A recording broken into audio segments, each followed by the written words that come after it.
എന്താണ് സൗന്ദര്യം? എവിടെയാണ് സൗന്ദര്യം? എങ്ങനെയാണ് സൗന്ദര്യത്തെ നമുക്ക് ഐഡൻറ്റിഫൈ ചെയ്യാൻ പറ്റുക എന്നുള്ള ചോദ്യങ്ങളൊക്കെ ചോദിച്ചു കഴിഞ്ഞാൽ പല ആളുകൾക്കും പലതരം ഉത്തരങ്ങളായിരിക്കും ഉണ്ടാവുക. ഇപ്പോൾ മനുഷ്യൻ്റെ സൗന്ദര്യത്തെക്കുറിച്ച് ചോദിച്ചാൽ ചില ആൾക്കാർ പറയും കണ്ണിലാണ് സൗന്ദര്യം ഇരിക്കുന്നത്, ചിലർ പറയും കൈവിരലുകളിലാണ് സൗന്ദര്യം ഇരിക്കുന്നത്, വേറെ ചില ആളുകൾക്ക് മുടിയിലാണ്, ഇടതൂർന്ന മുടിയിലാണ് സൗന്ദര്യം ഇരിക്കുന്നത്. ഇങ്ങനെ പലതരത്തിലുള്ള ഡയലോഗുകൾ പലരും പറയും. പക്ഷേ സൗന്ദര്യം എന്ന് പറയുന്നത് കാണുന്നവൻ്റെ കണ്ണിൽ മാത്രം എക്സിസ്റ്റ് ചെയ്യുന്ന ഒരു കാര്യമാണ്. അത് ഞാൻ ഉറപ്പിച്ച് പറയും. അതിനൊരു ചെറിയ ഉദാഹരണം എന്ന് പറയുന്നത്, നിങ്ങൾ സുന്ദരനാണ്, സുന്ദരിയാണ് എന്നൊരാൾ പറയുന്നു എന്ന് വിചാരിക്കും. എന്താണ് നിങ്ങൾക്ക് ആദ്യം ഫീൽ ചെയ്യുക? ഇപ്പോൾ എന്നോടാണ് അങ്ങനെ പറയുന്നതെങ്കിൽ ഞാൻ ആദ്യം പറയാം ഒന്ന് പോയിടറുക എന്നാണ്. കാരണം ഞാൻ കണ്ണാടിയിൽ നോക്കുന്ന എനിക്ക് സൗന്ദര്യത്തിൻ്റെ എന്തോ കുറവുണ്ടെന്നുള്ളൊരു ഫീൽ എനിക്കുണ്ട്. അത് ഞാൻ ഒറ്റയ്ക്ക് ഉണ്ടാക്കിയെടുത്തതല്ല. എൻ്റെ ചുറ്റുപാടുകളിൽ നിന്ന്, എൻ്റെ കൂട്ടുകാരിൽ നിന്ന്, എൻ്റെ വീട്ടുകാരിൽ നിന്ന്, ഞാൻ കാണുന്ന സിനിമകളിൽ നിന്ന്, പരസ്യങ്ങളിൽ നിന്ന്, മറ്റ് യൂട്യൂബ് വീഡിയോസിൽ നിന്ന് ഒക്കെ എൻ്റെ മനസ്സിൽ ഉണ്ടായി വന്നിട്ടുള്ളൊരു സങ്കല്പമാണ്. ആ സങ്കല്പം വെച്ച് എൻ്റെ മനസ്സിലൊരു ഒരു സൗന്ദര്യത്തിൻ്റെ മുഖഭാവമുണ്ട്. അതെനിക്കില്ല എന്നുള്ളതുകൊണ്ട് എനിക്കങ്ങനെ പറയാൻ തോന്നും. ബഹുഭൂരിപക്ഷം ആൾക്കാരുടെ അവസ്ഥ അത് തന്നെയാണ്. കഴിഞ്ഞ കുറച്ച് ദിവസങ്ങളായിട്ട് നമ്മുടെ ബ്യൂട്ടി വ്ളോഗർമാരെ കുറിച്ചൊരു വീഡിയോ ചെയ്യണമെന്ന് വിചാരിച്ച് ഞാൻ പല വീഡിയോസിലൂടെയും കയറി ഇറങ്ങി പോവാണ്. അപ്പോൾ നമ്മുടെ പല സുഹൃത്തുക്കളോടും സംസാരിക്കുന്നുണ്ട്. ഞാൻ നല്ല സുന്ദരിയാണല്ലോ എന്ന് കോംപ്ലിമെൻ്റ് ചെയ്തിട്ടുള്ള, അല്ലെങ്കിൽ അങ്ങനെ എനിക്ക് ഫീൽ ചെയ്തിട്ടുള്ള ആൾക്കാർ പോലും അവരുടെ ഇൻസെക്യൂരിറ്റീസ് പറയുമ്പോൾ ഇതൊക്കെ ഒരു പ്രശ്നമാണോ എന്ന് എനിക്ക് ചോദിക്കാൻ തോന്നുന്നുണ്ട്. പക്ഷേ അവരുടെ കണ്ണിലെ സൗന്ദര്യം അതുകൂടി ക്ലിയർ ചെയ്യുമ്പോൾ മാത്രമാണ് പൂർത്തിയാവുന്നത്. എന്നാലേ അവർ സുന്ദരിയാണ് അല്ലെങ്കിൽ സുന്ദരനാണ് എന്ന് അവർക്ക് അക്സെപ്റ്റ് ചെയ്യാൻ പറ്റുള്ളൂ. തൊലി കറുത്ത ഒരാളോട് ചെന്നിട്ട് നിങ്ങൾക്ക് എണ്ണക്കറുപ്പാണ്, അഴകാണ് എന്നൊക്കെ പറഞ്ഞ് വലിയ തള്ളിയിട്ട് ഒരു കാര്യമില്ല. അയാൾക്കത് ഫീൽ ചെയ്യണം. കഷണ്ടി തലയുള്ള ഒരാളുടെ അടുത്ത് കഷണ്ടി ഫഹദ് ഫാസിലിന് വരെ ഇല്ലേ, എന്നാ ഒരു ലുക്കാ, എന്തൊരു മെച്യൂരിറ്റിയാ എന്ന് പറഞ്ഞിട്ട് ഒരു കാര്യമില്ല. സ്വന്തം തലയിലെ കഷണ്ടി കണ്ണാടി നോക്കുന്ന ആൾക്ക് ഫീൽ ചെയ്യണം അതവിടെ ഉള്ളത് ഒരു ഭംഗിയാണെന്നേ, അല്ലെങ്കിൽ ഞാനത് അക്സെപ്റ്റ് ചെയ്യേണ്ടതാണ്, അതും സൗന്ദര്യമാണ് എന്നിത് കാണുന്ന ആൾക്ക് ഫീൽ ചെയ്യണം. എന്തിനാണ് ഇത് സംസാരിച്ച് തുടങ്ങിയെന്ന് വെച്ചാൽ, കഴിഞ്ഞ ദിവസം ഒരു വീഡിയോ കണ്ടു. മാതൃഭൂമി ന്യൂസ് റിപ്പോർട്ട് ചെയ്തിട്ടുള്ള ഒരു വീഡിയോ ആണ്. അതിൻ്റെ ലിങ്ക് ഞാൻ ഡിസ്ക്രിപ്ഷനിൽ കൊടുക്കാം. നിങ്ങൾ നിർബന്ധമായും ആ വീഡിയോ കണ്ട് നോക്കണം എന്നേ ഞാൻ പറയുള്ളൂ.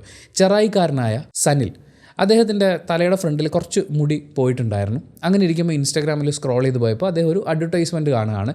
ഈ ഹെയർ ട്രാൻസ്പ്ലാന്റ് അവർ ചെയ്തു തരും. ഓഫർ പ്രൈസാണ് 54,500 രൂപയ്ക്ക് 3,500 ഹെയറാണ് ഈ പിന്നീന്ന് എടുത്തിട്ട് ഇവിടെ ഫിറ്റ് ചെയ്യുന്ന പരിപാടിക്ക് വേണ്ടത്. അതൊരു ചെറിയ എമൗണ്ടാണ്. ഇപ്പോൾ സോഷ്യൽ മീഡിയ ഇൻഫ്ലുവൻസേഴ്സ് വരെ ഹെയർ ട്രാൻസ്പ്ലാന്റ് പരിപാടികളൊക്കെ ചെയ്യുന്നതിൻ്റെ വീഡിയോസൊക്കെ ഇടുന്നു, അതിൻ്റെ ചിലവിനെക്കുറിച്ചൊക്കെ സംസാരിക്കുന്നു. അപ്പോൾ ഇതൊരു ചെറിയ എമൗണ്ട് ആയിട്ട് അദ്ദേഹത്തിന് തോന്നി. കഷണ്ടി വരുന്നത്, തലയിൽ മുടി കുറയുന്നത് ഒരു വലിയ അഭംഗിയാണ് എന്ന് ചിന്തിക്കുന്ന, ഇനി ചിന്തിക്കാത്ത ആളുകളെ കൂടി അങ്ങനെ ചിന്തിപ്പിക്കത്തക്ക രീതിയിൽ നാട് നീളെ ഫ്ലെക്സ് വെച്ചിട്ടുണ്ട്. ഒരാളുടെ തലയിൽ കഷണ്ടി ആയിട്ടിരിക്കുമ്പോൾ അയാൾക്ക് ഏജ് ഫീൽ ചെയ്യുന്നു. കഷണ്ടി ഇല്ലാതെ ആ മുടിയൊക്കെ ഫിക്സ് ചെയ്ത് കഴിയുമ്പോഴേക്കും പുള്ളി ചിരിച്ചുകൊണ്ട് നിൽക്കുന്നു. മറ്റേതിൽ സാഡായിരിക്കും, ഇപ്പുറത്ത് ചിരിയായിരിക്കും.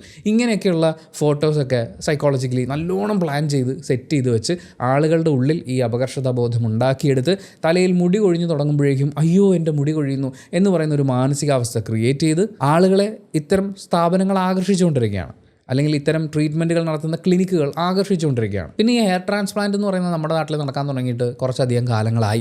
ഒരുപാട് പേര് അത് ചെയ്തിട്ട് കുഴപ്പമില്ലാത്ത കുറേ ആൾക്കാരുണ്ട്. മുടി വന്നതിൻ്റെ പേരിൽ അർമാദിക്കുന്ന, ആനന്ദിക്കുന്ന കുറേ ആളുകളുണ്ട്. അപ്പോൾ അതൊക്കെ കാണുമ്പോൾ ആർക്കും തോന്നും ഇതൊരു പ്രൂവൺ ടെക്നിക്കല്ലേ, ഞാനത് ചെയ്താൽ എന്താ കുഴപ്പം.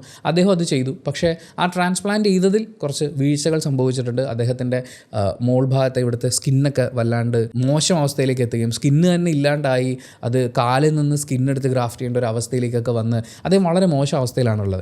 എനിക്ക് ആ മനുഷ്യൻ കരയുന്നത് കണ്ടപ്പോൾ എൻ്റെ നെഞ്ച് തകർന്നു പോയത് എവിടെയാണെന്ന് വെച്ച് കഴിഞ്ഞാൽ, ഞാൻ എൻ്റെ ഹെൽത്തി ലൈഫ് സ്റ്റൈലൊക്കെ മെയിൻറ്റെയിൻ ചെയ്ത് പോകുന്ന ആളാണ്. ഒരു തലവേദന പോലും എനിക്ക് വരാറില്ലായിരുന്നു എന്ന് പറഞ്ഞ് തല മുഴുവൻ മരുന്നൊക്കെ വെച്ച് ഒരു എക്യുപ്മെൻറ്റ് കൂടെ കണക്ട് ചെയ്ത് പിടിച്ചിട്ട് ആ മനുഷ്യൻ നിന്ന് കരയുമ്പോൾ നമ്മളൊക്കെ ഒരു ലൈഫ് സ്റ്റൈൽ നോക്കാതെ ഇങ്ങനെ തേരാപാര നടക്കുകയാണ്. പക്ഷേ എല്ലാം നോക്കി നന്നായി ജീവിക്കാൻ ആഗ്രഹിച്ച ഒരു മനുഷ്യൻ്റെ ഒരു തീരുമാനത്തിൻ്റെ പുറത്ത് അദ്ദേഹം അത്രയും ബുദ്ധിമുട്ടിൽ എത്തുന്നു എന്ന് പറയുമ്പോൾ, സ്വന്തം തല കണ്ണാടിയിൽ കണ്ടിട്ട് അത് അക്സെപ്റ്റ് ചെയ്യാൻ പറ്റാതെ ഞെട്ടി നിന്ന് പോകുന്ന ആ മനുഷ്യൻ്റെ മാനസികാവസ്ഥ ആലോചിക്കുമ്പോൾ എനിക്ക് തോന്നി ഞാനിത് പറയണമെന്ന്.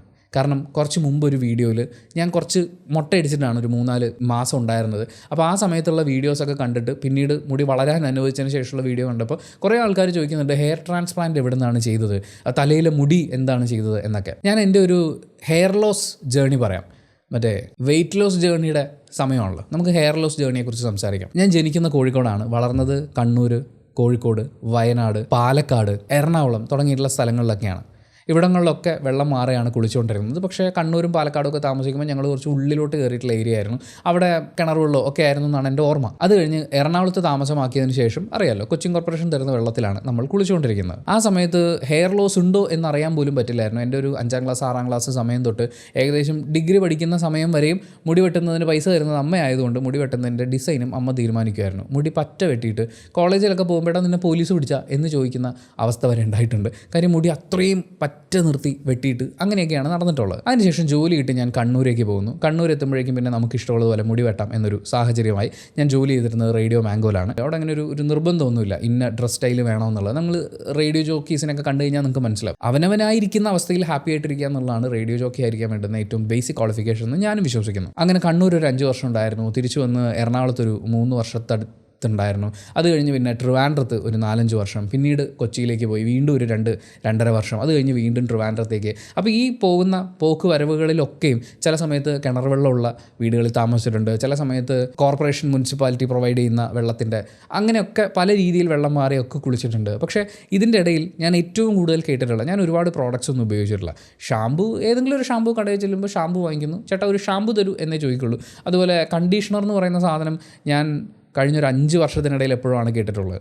എനിക്കിതിനെക്കുറിച്ചൊന്നും വലിയ ധാരണയൊന്നുമില്ല. ഇതൊന്നും തലയിൽ തേക്കേണ്ട ആവശ്യമുണ്ടെന്ന് എനിക്ക് ഫീൽ ചെയ്തിട്ടില്ല. പക്ഷേ മുടി കൊഴിച്ചിലുണ്ടായിരുന്നു. ഒരു കണ്ണൂരൊക്കെ എത്തിയൊരു 1-2 വർഷത്തിനുള്ളിൽ ഞാനത് നോട്ടീസ് ചെയ്തിട്ടുണ്ടായിരുന്നു. പക്ഷേ മുടിയല്ലേ കൊഴിയട്ടെ, അതിനിപ്പോൾ എന്താ. പക്ഷേ പിന്നീട് വയറുമായിട്ട് ബന്ധപ്പെട്ട്, ദഹനമായിട്ട് ബന്ധപ്പെട്ടുള്ള പ്രശ്നങ്ങൾ ഇങ്ങനെ കൺസിസ്റ്റൻ്റായി വരാൻ തുടങ്ങി. മറ്റു പല അസുഖങ്ങൾക്കും ആശുപത്രിയിൽ പോകുമ്പോൾ ഡോക്ടർമാർ എന്നോട് ഏറ്റവും കൂടുതൽ പറഞ്ഞിട്ടുള്ള കാര്യമാണ്, ഉണ്ണി സ്ട്രെസ്സ് കുറയ്ക്കണം. ഒരു 23-24 വയസ്സുള്ള പയ്യനോട് സ്ട്രെസ്സ് കുറയ്ക്കണമെന്ന് നിങ്ങൾ പറഞ്ഞാൽ മതിയോ? സ്ട്രെസ് എന്താ വരുന്നതെന്നുള്ള അവന് പറഞ്ഞ് മനസ്സിലാക്കി കൊടുക്കണ്ടേ? അപ്പം ഞാൻ വിചാരിക്കുന്നത് എന്താണ്, ജോലിയുടെ സ്ട്രെസ് ആയിരിക്കും. അവിടെ അതിനും മാത്രമുള്ള സ്ട്രെസ് ഉണ്ട് എന്നെനിക്ക് ഫീൽ ചെയ്തിട്ടില്ല. പക്ഷേ സാമ്പത്തികമായി നമുക്ക് ഒരുപാട് കടബാധ്യതകളും പ്രശ്നങ്ങളും ഒക്കെ ഉണ്ടായിരുന്നു. ഞാൻ ജോലിക്ക് പോയി തുടങ്ങുന്ന സമയം മുതൽ എൻ്റെ ആദ്യ സാലറി പോലും നമ്മൾ തീരുമാനിക്കുന്നത് പല ബാധ്യതകളും തീർക്കാൻ പറ്റുമല്ലോ എന്ന് വിചാരിച്ചിട്ടാണ്. അപ്പോൾ ഓരോ മാസവും എൻ്റെ അനിയനും അനിയത്തിമാരും ഒക്കെ പഠിച്ചുകൊണ്ടിരിക്കുന്നു. വീട്ടിലെ കാര്യങ്ങളുണ്ട്, അമ്മയും ഞാനുമാണ് അത് നോക്കിക്കൊണ്ടിരുന്നത്. പിന്നീട് അനിയൻ കൂടി അതിൽ ജോയിൻ ചെയ്തു. അങ്ങനെ സ്ട്രെസ്സ് കുറയ്ക്കുക എന്ന് പറയുന്നത് ഞങ്ങളെയൊക്കെ സംബന്ധിച്ചൊരു പ്രിവിലേജ് ആയിരുന്നു. ആ സാഹചര്യത്തിന് ഇന്നും വലിയ മാറ്റങ്ങളൊന്നും സംഭവിച്ചിട്ടില്ല. ഇതിനിടയിൽ ഡിപ്രഷൻ ഉണ്ടാകുന്നു, ആങ്സൈറ്റി ഉണ്ടാകുന്നു. പിന്നെ കുറേ ആൾക്കാർ എന്നോട് ചോദിക്കാറുള്ളതാണ് ഈ കയ്യിലെ നിറത്തിനെ കുറിച്ചിട്ട്, നിറവ്യത്യാസത്തിനെ കുറിച്ച്. പണ്ടൊരു മോതിരം ഇട്ടപ്പോൾ ഇവിടെ ഒരു കളർ ഡിഫറൻസ് ഉണ്ടായിരുന്നു. ഞാൻ വിചാരിച്ചത് അതാണെന്നാണ്. പതുക്കെ അത് സ്പ്രെഡ് ആവാൻ തുടങ്ങിയപ്പോൾ ഡോക്ടറെ പോയി കണ്ടു. വിറ്റിലീഗോ ആണെന്നാണ് അവർ പറയുന്നത്. മലയാളത്തിൽ ഇതിനെ പാണ്ടെന്ന് വിളിക്കാൻ പറ്റുമോ എന്ന് എനിക്കറിയില്ല കേട്ടോ. വിറ്റിലീഗോ എന്നവർ പറയുന്നു, ഞാനും അങ്ങനെ തന്നെ വിചാരിക്കുന്നു.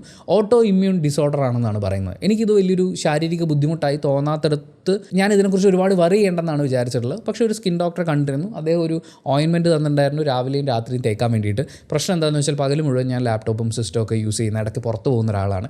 അപ്പം കയ്യിലിങ്ങനെ ഈ ഓയിൻമെൻറ്റ് ഉണ്ടെങ്കിൽ ഞാൻ തൊടുന്ന എല്ലായിടത്തും ഇതാവുമല്ലോ എന്ന് വെച്ചാൽ പകൽ എനിക്ക് തേക്കാൻ പറ്റില്ല. അതുകൊണ്ട് ഇത് കുറേശ്ശെ സ്പ്രെഡ് ആവുന്നുണ്ട്. ഇത്രയും കണ്ടീഷൻസ് ഞാൻ പറഞ്ഞത് എന്തിനാണെന്ന് വെച്ച് കഴിഞ്ഞാൽ, വേണമെങ്കിൽ ഒരു ഹെയർ ട്രാൻസ്പ്ലാന്റ് പരിപാടി പിടിക്കാൻ പറ്റുന്ന ഒരവസ്ഥ എനിക്കുണ്ട്. പക്ഷേ എനിക്കതിൻ്റെ നീഡ് ഉണ്ടെന്ന് എനിക്ക് ഫീൽ ചെയ്യുന്നില്ല. ഞാനിപ്പോൾ യൂട്യൂബിൽ നിങ്ങളോട് സംസാരിക്കുക എന്നുള്ളതാണ് എൻ്റെ പ്രധാനപ്പെട്ട വരുമാന മാർഗ്ഗം എന്ന് പറയുന്നത്. ഞാൻ നിങ്ങളോട് സംസാരിക്കുമ്പോൾ എൻ്റെ മുടി ഇങ്ങനെ ഇരുന്നു എന്നുള്ളത് ഒരു വിഷയമായിട്ട് എനിക്ക് അനുഭവപ്പെടുന്നില്ല. കാരണം ഞാൻ നിങ്ങളോട് സംസാരിക്കുന്ന കണ്ടന്റിന് വേണ്ടിയിട്ടാണ് നിങ്ങൾ എന്നെ സബ്സ്ക്രൈബ് ചെയ്തിരിക്കുന്നത്. ഞാനൊരു ബ്യൂട്ടി വ്ളോഗറല്ല, ഞാനൊരു ലൈഫ് സ്റ്റൈൽ വ്ളോഗറല്ല.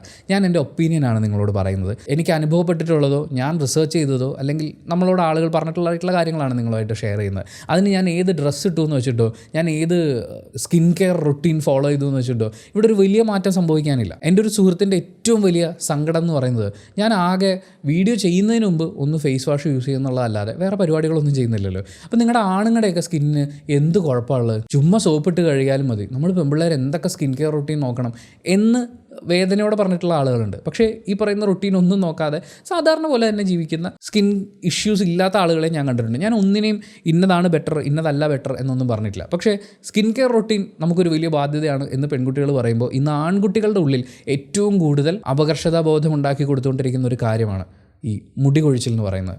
ഞാൻ ഈ പരിപാടി ചെയ്തിട്ടില്ല. മുടി മൊട്ടയടിച്ചത് എനിക്ക് ആ സമയത്ത് തലയിൽ കുറച്ച് മരുന്ന് അപ്ലൈ ചെയ്യേണ്ട ഒരു സാഹചര്യം ഉണ്ടായിരുന്നു. അപ്പോൾ ഡോക്ടറോട് ചോദിച്ചപ്പോൾ ഡോക്ടർ പറഞ്ഞു മുടി മൊട്ടയടിച്ചാൽ നല്ലതായിരിക്കും, പക്ഷേ മൊട്ടയടിക്കണം നിർബന്ധമില്ല. ഞാൻ പോയി അങ്ങ് മൊട്ടയടിച്ചു. എനിക്കതാണ് സൗകര്യം തോന്നുന്നത്. കാരണം നമ്മൾ ഈ തലയൊക്കെ തോർത്തി കഴിഞ്ഞ് തോർത്തിലേക്ക് നോക്കുമ്പോൾ അതിൽ കുറേ മുടി ഇരിക്കുന്നതിനേക്കാളും നല്ലത് തലയിൽ ഒന്നും ഇല്ലാതിരിക്കുന്നതാണ്. പിന്നെ നമ്മുടെ ഹേറ്റേഴ്സ് പറയുന്നത് തലയ്ക്ക് അകത്തൊന്നും ഇല്ല എന്നുള്ളതാണ്.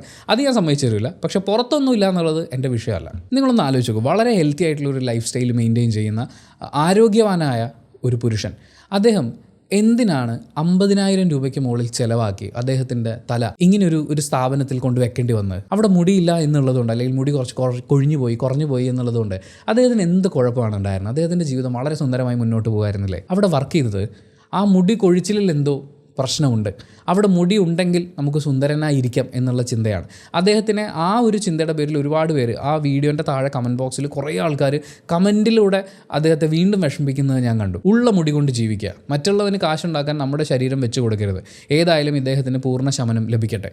ഇതിൽ ആദ്യം പറഞ്ഞ ഡയലോഗ് നിനക്ക് ഇതിൻ്റെ വല്ല കാര്യം ഉണ്ടായിരുന്നോ എന്ന് ചോദിക്കുന്ന ചോദ്യമാണ്. അങ്ങനൊരു ചോദ്യം ചോദിക്കരുത്. ഒന്ന്, നമ്മുടെ സൊസൈറ്റി മുഴുവൻ, നമ്മുടെ രാജ്യം തന്നെ അല്ലെങ്കിൽ ലോകം തന്നെ അംഗീകരിച്ചു കൊടുത്തിട്ടുള്ള സാധ്യതകൾ ഉപയോഗിച്ചുകൊണ്ട് ആളുകളുടെ ഉള്ളിൽ അപകർഷതാബോധം ഉണ്ടാക്കിയെടുക്കുന്ന കമ്പനികളുണ്ട്, സ്ഥാപനങ്ങളുണ്ട്. ഇതൊക്കെ കൊണ്ടൊരു മനുഷ്യൻ അങ്ങനെ ഒരു ചിന്ത ഉണ്ടായേക്കാം. ഇനി അങ്ങനെ അല്ലെങ്കിൽ തന്നെ അദ്ദേഹത്തിൻ്റെ ശരീരത്ത് സൈഡ് എഫക്ട്സ് ഒന്നും വരാത്ത രീതിയിൽ ഒരു മാറ്റം വരുത്തണമെന്ന് തോന്നിയാൽ അതിനിവിടെ സാധ്യതകളുള്ളപ്പോൾ അത് ഉപയോഗിക്കാനുള്ള അവകാശം പുള്ളിക്കുണ്ട്. അതിൻ്റെ പുറത്ത് കയറി അഭിപ്രായം പറയേണ്ട ഉത്തരവാദിത്വം നമുക്കില്ല. പക്ഷേ നമുക്കവിടെ പറയാൻ പറ്റുന്നൊരു കാര്യം, സ്ഥാപനങ്ങളെ സെലക്ട് ചെയ്യുമ്പോൾ സൂക്ഷിക്കുക എന്ന് പറയുന്നൊരു പോയിന്റാണ്. പക്ഷേ അതിനേക്കാൾ കൂടുതൽ ആൾക്കാർ ചോദിച്ചിട്ടുള്ളത് നിങ്ങൾക്ക് എന്തിൻ്റെ ആവശ്യമാണുള്ളത്? ദൈവം തന്നതുകൊണ്ട് തൃപ്തനായി ദൈവത്തോട് നന്ദി പറഞ്ഞ് ജീവിക്കുക. ഇദ്ദേഹം പറഞ്ഞതുപോലെ ഇപ്പോഴത്തെ യൂത്തിനുള്ളൊരു നിർദ്ദേശമാവട്ടെ ഇത് എന്നൊക്കെ ഉള്ളതാണ്. യൂത്ത് അവർക്ക് ഇഷ്ടമുള്ളതൊക്കെ ചെയ്യും, പക്ഷേ ഉള്ളത് കൊണ്ട് ജീവിക്കുക, അല്ലെങ്കിൽ ഇതിലൊരു മാറ്റം വരുത്താതിരിക്കുക, അത് ദൈവം തന്നിട്ടുള്ളതാണെന്നൊക്കെ പറയുന്ന ആ ഒരു കൈൻഡ് ഓഫ് കുറ്റപ്പെടുത്തലുണ്ടല്ലോ, അത് റോങ് ആണെന്ന് ഞാൻ പറയും. ഇപ്പോൾ മുടി കൊഴിച്ചിലുണ്ടാകുന്നത് എൻ്റെ ഹെയർ ലോസ് ജേർണിയുടെ കാരണങ്ങൾ നോക്കുമ്പോൾ ഒന്ന് ജനറ്റിക്സ് തന്നെ ആയിരിക്കാം. എൻ്റെ അച്ഛന് ചുരുണ്ട മുടിയായിരുന്നു, പെട്ടെന്ന് നോക്കിയാൽ കഷണ്ടി കാണാൻ പറ്റില്ല, പക്ഷേ പുള്ളിക്ക് അത്യാവശ്യം തലയിൽ ഇഷ്ടംപോലെ സ്പേസ് ഉണ്ടായിരുന്നു, ഫുട്ബോൾ കളിക്കാൻ സ്ഥലം ഉണ്ടാകുന്നു എന്ന് പറയുന്ന പോലെ. അതുപോലെ എൻ്റെ അമ്മ വക, ഞാനിപ്പോൾ ഗൂഗിളിലൊക്കെ സെർച്ച് ചെയ്ത് നോക്കുമ്പോൾ നമുക്ക് മനസ്സിലാവുന്നത് അമ്മയുടെ ജനറ്റിക്സ് ഇതിൽ കൂടുതൽ ഇൻവോൾവ്മെൻറ്റ് ഉണ്ട് എന്നുള്ളതാണ്. എൻ്റെ അമ്മയുടെ ഫാമിലിയിൽ നോക്കുകയാണെങ്കിൽ മാമന്മാർ മുഴുവൻ ഇവിടെ എഴുതിയതുപോലെയാണ്, എക്കത്തിനും കഷണ്ടിയുണ്ട്. അപ്പൂപ്പനും ഉണ്ടായിരുന്നു. സ്വാഭാവികമായും അച്ഛൻ്റെയും അമ്മയുടെയും പാരമ്പര്യമായിട്ട് എനിക്ക് ഇഷ്ടംപോലെ കഷണ്ടി വരാൻ സാധ്യതയുണ്ട്. ഇവിടെ കുറച്ച് ഇത്രയും ഭാഗത്തോ അല്ലെങ്കിൽ കുറച്ച് കയറിയോ ഒക്കെ മുടി ഇല്ലാതാവുന്നു എന്നുള്ളത് എന്നിലൊന്നും നഷ്ടപ്പെടുത്തുന്ന പോലെ എനിക്ക് ഫീൽ ചെയ്തിട്ടില്ല. മറ്റൊന്ന്, ഹോർമോണൽ ചേഞ്ചസ് ഇതിനൊരു കാരണമാവാം എന്നുള്ളതാണ്. ആ ഒരു ഘട്ടത്തിൽ നമ്മളൊരു ഡോക്ടറെ കൺസൾട്ട് ചെയ്യുന്നത് എന്ന് വെച്ചാൽ കുറേ കാലത്തെ പരിചയമുള്ള മികച്ച ഡോക്ടേഴ്സ് ഉള്ള, മികച്ച സേവനം പ്രൊവൈഡ് ചെയ്തിട്ടുള്ള ഏതെങ്കിലും ഒരു സ്ഥാപനത്തിൽ ചെന്ന് ഒരു ഡോക്ടറെ കൺസൾട്ട് ചെയ്യുക എന്നുള്ളത് ഏറ്റവും പ്രധാനപ്പെട്ട കാര്യമാണ്. പിന്നെ പ്രായമാവുന്നതിനനുസരിച്ച് കഷണ്ടി വരാം. എൻ്റെ പ്രായം 30 കഴിഞ്ഞിട്ട് 5 വർഷമായി. പതിയെ ഭേദപ്പെട്ട രീതിയിൽ കഷണ്ടി വന്നു തുടങ്ങേണ്ട ഒരു പ്രായമായി എന്നാണ് ഞാനും വിശ്വസിക്കുന്നത്. അപ്പോൾ ഇതെനിക്കൊരു അവാർഡ് കിട്ടിയ പോലെ അല്ലേ. പിന്നെ ചില മെഡിക്കൽ കണ്ടീഷൻസ് കൊണ്ട് ഉണ്ടായേക്കാം. സ്ട്രെസ്സ് ഞാൻ ഏറ്റവും കൂടുതൽ കേട്ടിട്ടുള്ളതാണ്. പക്ഷേ ഈ സ്ട്രെസ്സിനെ എങ്ങനെ മാനേജ് ചെയ്യുക എന്നുള്ളത് ഞാൻ മനസ്സിലാക്കുന്നത് 1-2 വർഷങ്ങൾക്ക് മുമ്പ് മാത്രമാണ്. അതുവരെ സ്ട്രെസ്സ് കുറക്കണം എന്നുള്ളത് എന്തെടുത്ത് വെച്ച് കുറയ്ക്കും എന്ന് നമുക്കറിയില്ലല്ലോ. പിന്നെ ചില പെർട്ടിക്കുലർ മെഡിക്കേഷൻസ് യൂസ് ചെയ്യുന്നത് കൊണ്ടും നമുക്ക് ഹെയർ ലോസ് ഉണ്ടാകാനുള്ള സാധ്യതയുണ്ട്. അപ്പോൾ ഈ കാരണങ്ങളും ഈ സാഹചര്യങ്ങളും ഒക്കെ മനസ്സിൽ വെച്ചുകൊണ്ട് പറയുകയാണെങ്കിൽ ഈ പറയുന്ന കമൻറ്റ് ബോക്സിൽ പറഞ്ഞിട്ടുള്ള ആൾക്കാർ ഇപ്പോൾ ദൈവം തന്നതുകൊണ്ട് ജീവിക്കുക എന്ന് പറയുന്നത് കിഡ്നി മാറ്റി വെക്കേണ്ട ഒരു സാഹചര്യം ഉണ്ടായി, അല്ലെങ്കിൽ മജ്ജ മാറ്റി വെക്കേണ്ട ഒരു സാഹചര്യം ഉണ്ടായി, ദൈവം തന്നതുകൊണ്ട് ജീവിക്കാം എന്ന് വിചാരിച്ച് ജീവിക്കാൻ പോയാൽ പിന്നെ ജീവിക്കാൻ ലൈഫ് ഉണ്ടാവില്ല. അപ്പം നമ്മൾ നിലവിൽ നമുക്ക് അവൈലബിൾ ആയിട്ടുള്ള സേഫായി നമുക്ക് ജീവിതം മുന്നോട്ട് കൊണ്ടുപോകത്തക്ക രീതിയിൽ സൗകര്യങ്ങൾ പ്രൊവൈഡ് ചെയ്യുന്ന ആശുപത്രികളെ സമീപിക്കാം. അവിടെ നമ്മൾ ദൈവം തന്നിട്ടുണ്ടോ, ദൈവത്തിൻ്റെ അച്ഛൻ തന്നിട്ടുണ്ടോ എന്നൊന്നും നോക്കേണ്ട കാര്യമില്ല. 2, കഷണ്ടിയിൽ സൗന്ദര്യം കണ്ടെത്തുക എന്ന് പറയുന്ന കമൻറ്റാണ്. എനിക്ക് എൻ്റെ കഷണ്ടിയിൽ സൗന്ദര്യം കണ്ടെത്താൻ പറ്റും. എൻ്റെ തലയിൽ മുടിയില്ലാതെ വിചാരിച്ചിട്ട് ഞാൻ പറയുന്ന കണ്ടന്റ് നല്ലതാണെങ്കിൽ നിങ്ങൾ കേൾക്കാതിരിക്കും. പക്ഷേ എല്ലാവർക്കും അങ്ങനെ ആവണമെന്നില്ല. എൻ്റെ തലയിൽ മുടിയുള്ളതാണ് എന്നെ കുറച്ച് യങ് ആക്കുന്നത്, അല്ലെങ്കിൽ ഈ തലയിൽ മുടിയുള്ളതിനെ അക്സെപ്റ്റ് ചെയ്യുന്ന കുറേ ആൾക്കാരുണ്ട്. ഞാൻ മാർക്കറ്റിംഗ് സ്റ്റാഫായിട്ട് എൻ്റെ ഒപ്പം വർക്ക് ചെയ്തിട്ടുള്ള പല ആളുകളും ഹെയർ ട്രാൻസ്പ്ലാന്റ് ചെയ്യുന്നത് കണ്ടിട്ടുണ്ട്. അതിൻ്റെ ഒരു കാരണം എന്താണെന്ന് വെച്ചാൽ അവർ പറയുന്നത് ഈ മുടി ഇങ്ങനെ വരുമ്പോൾ, കഷണ്ടി ആയിട്ടിരിക്കുമ്പോൾ ഉള്ളതുപോലെയല്ല, മുടി ഇങ്ങനെ വരുമ്പോൾ കുറേ കൂടി പ്ലസൻ്റ് ആയിട്ട് അവർക്ക് അവരെ തന്നെ ഫീൽ ചെയ്യുന്നു. ക്ലയൻറ്റിനടുത്ത് ചെന്നിരിക്കുമ്പോൾ ഒരു കോൺഫിഡൻസ് ഫീൽ ചെയ്യുന്നു. അത് അവരുടെ ഉള്ളിലെ കോൺഫിഡൻസ് ആണ്. ക്ലയൻറ്റ് ചിലപ്പോൾ അങ്ങനെ വിചാരിക്കുന്നുണ്ടാവില്ല. പക്ഷേ ഒരു ക്ലയൻറ്റിനെ കാണാൻ കയറുന്നതിന് മുമ്പ് വണ്ടിയുടെ മിററിൽ മുഖം നോക്കിയിട്ട് yes I can do this എന്ന് പറഞ്ഞ് പോകുന്ന ഒരാൾക്ക് അയാളുടെ സൗന്ദര്യ സങ്കല്പം അനുസരിച്ചുള്ളൊരു മുഖം അയാൾക്ക് കാണാൻ പറ്റുക എന്നുള്ളത് അയാൾക്ക് ഭയങ്കര കോൺഫിഡൻസ് ബൂസ്റ്റിംഗ് ആണ്. അത് അയാൾ ചെയ്യും. അല്ലാതെ അവിടെ നിങ്ങൾ കഷണ്ടിയിൽ സൗന്ദര്യം കണ്ടെത്തും എന്ന് പറഞ്ഞാൽ അയാളുടെ സൗന്ദര്യ സങ്കല്പം ഡിസൈൻഡ് ആയിരിക്കുന്നത് എത്രയോ വർഷങ്ങൾ കൊണ്ടാണ്. അത് മെയിൻറ്റെയിൻ ചെയ്യാൻ അയാൾ ശ്രമിക്കുന്നതിൽ നിങ്ങൾ കുറ്റം പറയാൻ പോകേണ്ട കാര്യമൊന്നുമില്ല. സോ കഷണ്ടിയിൽ സൗന്ദര്യം കണ്ടെത്തുക എന്ന് പറയുന്ന നിർബന്ധം അവിടെ അടിച്ചേൽപ്പിക്കുകയല്ല വേണ്ടത്. നിങ്ങളിത് ഒരു ട്രീറ്റ്മെൻറ്റ് എടുക്കുകയാണെന്നുണ്ടെങ്കിൽ ഒരു നല്ല ഇൻസ്റ്റിറ്റ്യൂട്ടിൽ പോവുക, ഡോക്ടേഴ്സിനെ കുറിച്ച് ശരിക്കും റിസർച്ച് ചെയ്യുക എന്നുള്ളതാണ്. വേറൊരു സെറ്റ് ഓഫ് കമൻറ്റുകൾ ഇത്തരം ക്ലിനിക്കുകളെല്ലാം ഉഡായിപ്പാണ് എന്നാണ്. അങ്ങനെ ഒരു അഭിപ്രായം എനിക്കില്ല. എല്ലാവരും എല്ലാതും ഉഡായിപ്പാണെന്നൊന്നുമില്ല. നല്ലൊരു ഹോസ്പിറ്റലിൽ കുറേ വർഷത്തെ പ്രാക്ടീസിന് ശേഷം ഒരു ഡോക്ടർ തീരുമാനിക്കുകയാണ് ഞാനൊരു സ്കിൻ കെയർ ക്ലിനിക്ക് എൻ്റെ സ്വന്തമായിട്ട് തുടങ്ങാം. അദ്ദേഹത്തിൻ്റെ ഒപ്പമുള്ള അത്രയും എക്സ്പീരിയൻസ്ഡ് ആയിട്ടുള്ള മറ്റു ഡോക്ടേഴ്സും കൂടുന്നു. അവർ ഒരുമിച്ചൊരു ക്ലിനിക്ക് തുടങ്ങുന്നു, അല്ലെങ്കിൽ ഒരാളൊരു ക്ലിനിക്ക് തുടങ്ങുന്നു. അത് വിശ്വസിക്കരുതെന്ന് പറയാൻ എന്ത് അവകാശമാണ് നമുക്കുള്ളത്? നമുക്കവിടെ ചെയ്യാൻ പറ്റുന്നത് ഡോക്ടേഴ്സിനെ കുറിച്ച് റിസർച്ച് ചെയ്യുക എന്നുള്ളതാണ്. സോ ഇത്തരം സാഹചര്യം ഉണ്ടാവാതിരിക്കാൻ നിങ്ങളും ഈ ഹെയർ ട്രാൻസ്പ്ലാന്റിനെ കുറിച്ച് ചിന്തിക്കുന്ന ഒരാളാണെന്നുണ്ടെങ്കിൽ ചിന്തിക്കേണ്ട, അല്ലെങ്കിൽ നിങ്ങൾ ഒന്ന് ആലോചിക്കണം എന്ന് തോന്നുന്ന കുറച്ച് കാര്യങ്ങളും കൂടി പറഞ്ഞിട്ട് ഞാൻ ഈ വീഡിയോ അവസാനിപ്പിക്കാം. ഒന്നാമത്തെ പ്രധാനപ്പെട്ട കാര്യം, ഇതിൽ കുറച്ച് റിസ്ക്കുകളൊക്കെ അടങ്ങിയിട്ടുണ്ട്. ഇപ്പോൾ ഇദ്ദേഹത്തിന് സംഭവിച്ച പോലെ ഒരു ബാക്ടീരിയൽ ഇൻഫെക്ഷനാണ് അദ്ദേഹത്തിന് ഉണ്ടായത്. അതിൻ്റെ പേരിൽ തലയോട്ടിക്ക് മുകളിലുള്ള സ്കിന്ന് നഷ്ടപ്പെടുക എന്നൊക്കെ പറയുന്നത് അത് എത്ര ഭീകരമായിട്ടുള്ള അവസ്ഥയാണെന്ന് നിങ്ങൾ ആലോചിച്ച് നോക്കും. അതും സംഭവിക്കാം, പക്ഷേ എല്ലായ്പ്പോഴും അങ്ങനെ സംഭവിക്കണമെന്നില്ല. എന്നാലും നമ്മൾ ഇത്തരം എന്ത് സർജിക്കൽ പ്രൊസീജിയറിന് മുമ്പും അവർ നമ്മുടെ അടുത്ത് നിന്ന് എഴുതി ഒപ്പിട്ട് വാങ്ങിക്കും. റിസ്ക്കുകളൊക്കെ ഇൻവോൾവ് ആണ്, അതൊക്കെ അറിയാം എന്നുള്ളത്. അപ്പോൾ ശരിക്കും ആ റിസ്ക് എന്തൊക്കെയാണ് എന്ന് നമുക്കറിയാമോ? ആ റിസ്ക് ഏറ്റെടുക്കാൻ നമ്മൾ തയ്യാറാണോ? ആ റിസ്ക് ഏറ്റെടുക്കാനുള്ള വർത്ത് ഈ ഒരു സർജറിക്ക് ശേഷം നമുക്ക് കിട്ടുന്നുണ്ടോ എന്നുള്ള. ഇവിടെ ശാരീരികമായിട്ടുള്ള പല പ്രശ്നങ്ങളുണ്ടാവാം, ബാക്ടീരിയൽ ഇൻഫെക്ഷൻസോ മറ്റു കാര്യങ്ങളോ സംഭവിക്കാം. ചിലപ്പോൾ അതിൻ്റെ പേരിൽ പെയിൻ ഉണ്ടാവാം, സ്കിന്നിൽ ചില ഇഷ്യൂസ് ഉണ്ടാവാം, പല സാധ്യതകളുണ്ട്. മറ്റൊന്ന് ഒരുപാട് എഫേർട്ടുള്ള പരിപാടിയാണ്. 3 പൈസയാണ്. ഇദ്ദേഹം 3500 മുടി ട്രാൻസ്പ്ലാന്റ് ചെയ്യാൻ വേണ്ടിയിട്ട് 55,000 രൂപ ഓഫറിൽ ചെയ്തു എന്നാണ് പറയുന്നത്. അപ്പോൾ അതിലും എത്രയോ വലുതായിരിക്കാം ഒരുപക്ഷെ കോസ്റ്റ്. അപ്പോൾ പണത്തിൻ്റെ, എഫേർട്ടിൻ്റെ, റിസ്ക് എടുക്കലിൻ്റെ ഇതിൻ്റെയൊക്കെ വേർത്ത് ഉണ്ടോ? കാരണം do you really need it? അതാണ് ഇവിടുത്തെ ചോദ്യം. എനിക്കത് ഉണ്ടെന്ന് തോന്നുന്നില്ല. ആ പോയിന്റിലാണ് ഞാൻ ഈ ഒരു കാര്യം വേണ്ടെന്ന് നോക്കുന്നത്. മൂന്നാമത്തെ കാര്യം, ഇതാണ് ഏറ്റവും ഇമ്പോർട്ടൻറ്റ് എന്ന് പറഞ്ഞാൽ ഏറ്റവും ഇമ്പോർട്ടൻറ്റ്. ഇദ്ദേഹത്തിൻ്റെ കാര്യത്തിലും അദ്ദേഹം തന്നെ ഏറ്റവും അവസാനം പറയുന്ന ഒരു പരിഹാര മാർഗവും അത് തന്നെയാണ്. നിങ്ങൾ ശരിക്കും പഠിച്ചിട്ടാണോ ഈ പണി ചെയ്യുന്നത്? നമ്മൾ വിചാരിക്കും ഈ ഹെയർ ട്രാൻസ്പ്ലാന്റ് കാര്യങ്ങളൊക്കെ ഡോക്ടറിന് അറിയാലോ, അവിടെ എന്തൊക്കെയാണ് പ്രൊസീജിയർ എന്നുള്ളത് അവിടെ നിൽക്കുന്ന ആളുകൾക്ക് അറിയാലോ, അവർ റിസർച്ച് ചെയ്ത് പഠിച്ചിട്ടുണ്ടല്ലോ. പോരാ, ഈ പരിപാടി എന്താണെന്നും ഇതിലെന്തൊക്കെ റിസ്ക് ഇൻവോൾവ് ആയിട്ടുണ്ടെന്നും, ഇത് നമ്മളൊരു ക്ലിനിക്കിൽ പോയി ചെയ്യാൻ തീരുമാനിക്കുകയാണ്, ഇതേ സർവീസ് മറ്റ് ക്ലിനിക്കുകളിൽ പ്രൊവൈഡ് ചെയ്യുന്നത്, അതിൻ്റെ റേറ്റ് എന്താണ്, അവിടുത്തെ സക്സസ് റേറ്റ്, ഞാൻ പറയുന്നത് പൈസയുടെ റേറ്റ് അല്ല പറയുന്നത്, അവിടുത്തെ സക്സസ് റേറ്റ് എത്രയാണ്, അവരുടെ റിവ്യൂസ് എന്തൊക്കെയാണ്. ഈ റിവ്യൂ ഇടരുത് എന്ന് പറയുന്ന ആളുകൾ നാട്ടിൽ ഇഷ്ടംപോലെ ഇറക്കി കിടപ്പുണ്ട്, അവരൊന്നും വിശ്വസിക്കരുത്. ഗൂഗിളിൽ റിവ്യൂസ് ഉണ്ട്, മറ്റു പല ആപ്പുകളുണ്ട് റിവ്യൂസ് പ്രൊവൈഡ് ചെയ്യുന്ന. അതൊക്കെ നോക്കിയിട്ട് ആ ഇൻസ്റ്റിറ്റ്യൂട്ടിനെ ആദ്യം വിലയിരുത്തുക. പിന്നെ നിങ്ങൾ കൺസൾട്ട് ചെയ്യുന്ന ഡോക്ടർ, ആ ഡോക്ടറെ കുറിച്ച് സെർച്ച് ചെയ്യുക. ചിലപ്പോൾ ആ ഡോക്ടർ പണ്ട് എപ്പോഴോ ചെയ്തിട്ടുള്ള ഒരു സർജറി പാളിപ്പോയതിൻ്റെ വീഡിയോ ക്ലിപ്പൊക്കെ ചിലപ്പോൾ നിങ്ങൾക്ക് കിട്ടും, അല്ലെങ്കിൽ വാർത്തകളിൽ കിട്ടും. നമ്മൾ മറ്റേ വീട്ടിലെ പ്രസവം പ്രോത്സാഹിപ്പിക്കുന്ന പല ആളുകളുടെയും പേര് സെർച്ച് ചെയ്ത് പോയപ്പോൾ ഇവരുടെയൊക്കെ പേരിൽ പണ്ട് കേസുകളുണ്ട്. അപ്പം നമ്മൾ ഇതിനൊക്കെ റിസർച്ച് ചെയ്യാൻ റെഡിയാണോ എന്നുള്ളതാണ് ആദ്യത്തെ ചോദ്യം. നിങ്ങൾ ഈ സർജറി ചെയ്യുന്നതിന് മുമ്പ് നിങ്ങൾ റിസർച്ച് ചെയ്തിട്ടുണ്ടോ? അങ്ങനെ റിസർച്ച് ചെയ്ത് സ്വന്തമായൊരു ഹോംവർക്കിലൂടെ കൃത്യമായി ഒരു ക്ലിനിക്ക് സെലക്ട് ചെയ്തെടുക്കാൻ നിങ്ങൾക്ക് പറ്റില്ലെങ്കിൽ ദയവ് ചെയ്ത് ഈ പരിപാടിയിൽ നിന്ന് മാറി നിൽക്കുന്നതാണ് നല്ലത്. അല്ലെങ്കിൽ അത്രയും മിടുക്കിയായ ഒരു സുഹൃത്തോ ബന്ധുവോ നിങ്ങൾക്കുണ്ട്, അവരൊരുപാട് റിസർച്ച് ചെയ്തിട്ട് നിങ്ങളോട് പറയുകയാണ് ഈ ഇൻസ്റ്റിറ്റ്യൂട്ട് ഇവിടെ ആകുമ്പോൾ കുഴപ്പമില്ല, ഞാൻ റിവ്യൂസൊക്കെ നോക്കി, ഇവർ അത്യാവശ്യം നല്ല രീതിക്കാണ് ചെയ്യുന്നത് എന്നൊക്കെയാണെങ്കിൽ ഓക്കെ. അവിടെ ചിലപ്പോൾ നിങ്ങൾക്ക് പണത്തിൻ്റെ ഒരു കോംപ്രമൈസ് ചെയ്യേണ്ടി വരും, ചിലപ്പോൾ കുറച്ച് കൂടുതൽ പൈസ ആയിന്ന് വരും. അപ്പോൾ ചെയ്യാൻ പറ്റുന്നൊരു കാര്യം വെയിറ്റ് ചെയ്യുക എന്നുള്ളതാണ്. കാരണം ഇതേ റിസർച്ചും പരിപാടിയും ഒക്കെ നടത്താൻ നമുക്ക് എന്തായാലും സമയമെടുക്കും. എനിക്കിപ്പം മുടി കൊഴിയുന്നുണ്ട്, ഹെയർ ട്രാൻസ്പ്ലാന്റ് എന്ന് പറഞ്ഞൊരു മാർഗ്ഗം ഉണ്ടെന്ന് കേൾക്കുമ്പോൾ ഓടി അവിടെ പോയി അപ്പം തന്നെ ചെയ്യുക എന്നുള്ളതല്ല. ഇരിക്കുക, ആലോചിക്കുക, ഒരു സ്കിൻ കെയർ ഒരു ഡോക്ടറെ കൺസൾട്ട് ചെയ്യുക, 1-2 ഡോക്ടേഴ്സിനെ കൺസൾട്ട് ചെയ്യുക. എന്ത് കാരണം കൊണ്ടാണ് ഇത് സംഭവിച്ചത് എന്ന് ഐഡൻറ്റിഫൈ ചെയ്യാൻ ശ്രമിക്കുക. റിവേഴ്സബിൾ ആണോ, പിന്നെ ഈ സർജറി കൊണ്ടുണ്ടാകുന്ന ബുദ്ധിമുട്ടുകൾ എന്തൊക്കെയാണ്, ഇതൊക്കെ പഠിക്കുക, എഴുതി വെക്കുക, പ്ലാൻ ചെയ്യുക. കാരണം ഈ പരിപാടിയുടെ ഒരറ്റത്ത് നിൽക്കുന്നത് തലയിൽ നല്ല മുടിയൊക്കെയുള്ള യവനും തുളുമ്പി നിൽക്കുന്ന നമ്മുടെ തന്നെ മുഖമായിരിക്കും.